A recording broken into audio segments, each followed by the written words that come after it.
नमस्कार मित्रांनो, आपण आलेलो आहे ओंकारेश्वर येथे नर्मदा परिक्रमा करण्यासाठी।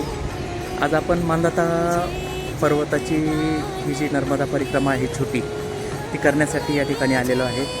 आपल्याला समोर दिसत असणारी ही नर्मदा मैया खरंच किती अवखळपणे वाहते हे आपण बघू शकता। आपल्या स्वागतासाठी ही वानर सेना इथे बसलेली आहे आणि दुसरी वानर सेना पायी पायी येत आहे।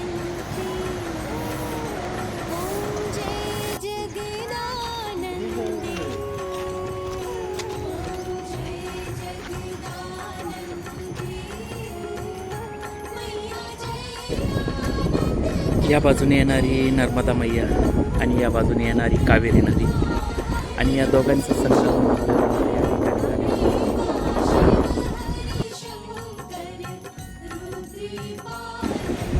ज्या क्षणाची आपण आतुरतेने वाट पाहण्यासाठी या ठिकाणी आलेलो ही आहे कावेरी नदी आणि ही आहे नर्मदा मैया आणि या दोनोंचा संगम आपल्याला या ठिकाणी झालेला आपल्याला दिसून येतो।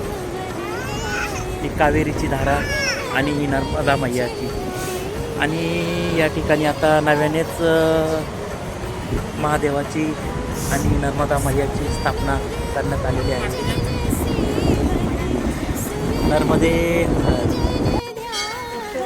हे आहे ऋणमुक्तेश्वर महादेव मंदिरामध्ये प्रवेश करू तसं आपल्याला या ठिकाणी आपण पूर्वसंचित आपलं जे ऋण असेल ते सर्व मुक्त होतं अशी मान्यता या ठिकाणी आहे। या संपूर्ण परिक्रमेमध्ये आपल्याला सगळ्याच प्रकारची मंदिरे बघायला मिळतात। हे आहे रणछोडराय, द्वारकाधीश, श्रीकृष्ण भगवान,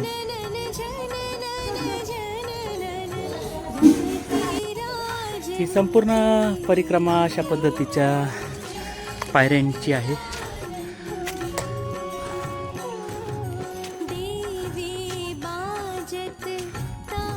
आपण हे दोघं जण बघू शकतो, हे यांच्या बाळाला सांभाळत आहे आणि हे यांच्या बाळाला सांभाळत आहे। शेवटी प्रत्येक जीवाला पाण्याची किती आवश्यकता आहे हे आपल्याला या ठिकाणी आल्यानंतर बघायला मिळेल।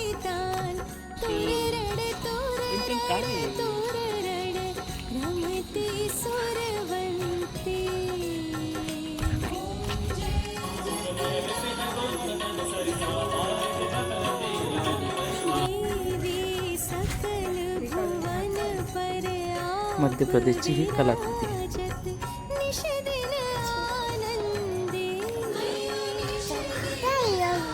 गौरी सोमनाथ मंदिर इथली ही दरवर्षी वाढते असं म्हणतात। हे प्राचीन शिवमंदिर आहे, आपण याची कलाकृती बघू शकता आणि ही आहे इच्छापूर्णेश्वरी माता म्हणजे आपली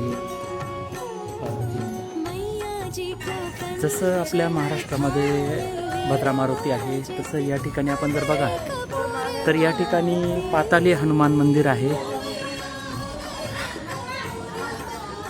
आपण बघू शकता ही हनुमंताची निद्रिस्त असणारी अवस्थेत हनुमानाची मूर्ती।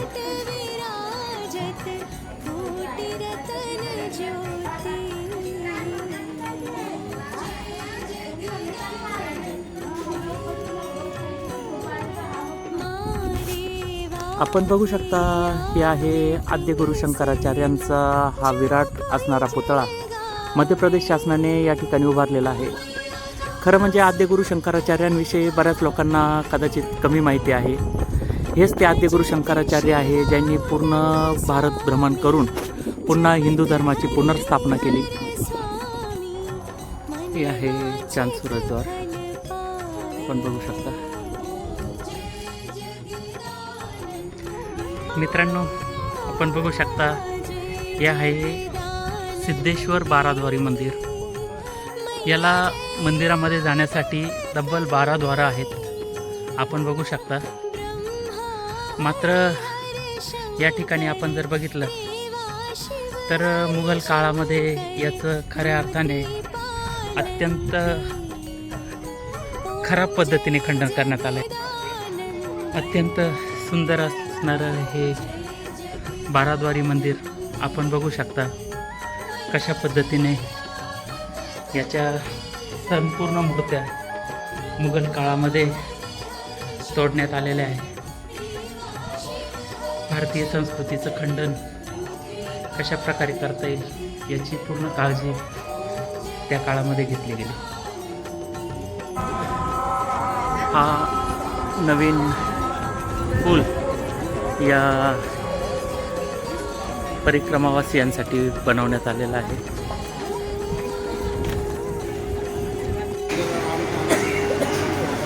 हर हर महादेव.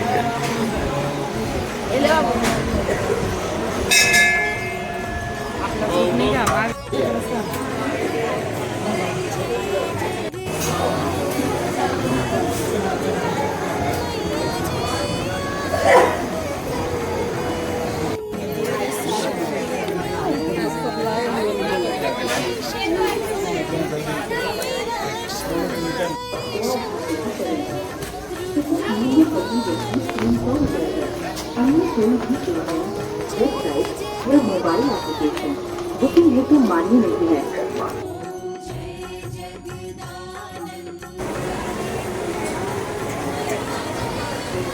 नर्मदा परिक्रमा बघू शकता.